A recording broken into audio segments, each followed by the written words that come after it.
ভাই ভাই একটু না আসেন তো ভাই, একটা ভিডিও করতে পারি যদি কিছু না মনে করেন। না দ্বিতীয় না বিক্রি করতেছেন বাংলাদেশের পতাকা, একটু ভিডিও করি। বাসা কই ভাই আপনার? বাসা ভাই সাভারুল আইল। সাভার রুলাইল। এই পতাকা বিক্রি করেন সারাদিন, হ্যাঁ তাতে কি মানে আমরা যদি পতাকা বিক্রি করতে চাই আপনি কি মনে করেন? ধর আমি পতাকা বিক্রি করবো হাজিরা খাই ভাই, কি মনে করেন আপনি? আমি মনে করি ভালো, দেশের জিনিস একটা উৎসাহ দেবো।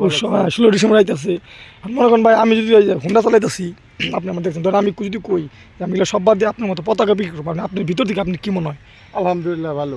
ভালো মানে বৈশাখ না থেকে বুঝি বেকার না থাকে যদি একটা কর্ম করা যায় খুবই ভালো, আলহামদুলিল্লাহ।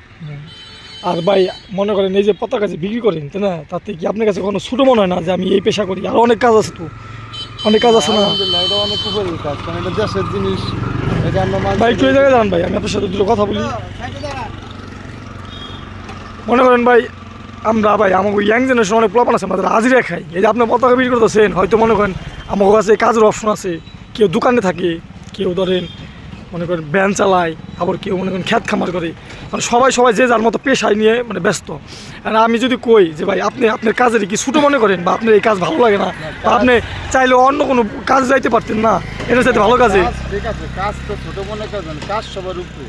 কারণ এটাতে আমার সব রিজিক চলে, এটা দেশের জিনিস বেচতেছি, সবার উৎসাহ দিতেছি, জানাইতেছি যে এটা প্রয়োজনে ছিল, জানাইতেছি যে আমাকে স্বাধীনতা হয়েছে, মুরব্বীরা করছে, আমার দেহি নিয়ে অবশ্য আমাকে এনে দিছে, আমরা বিক্রি করতেছি।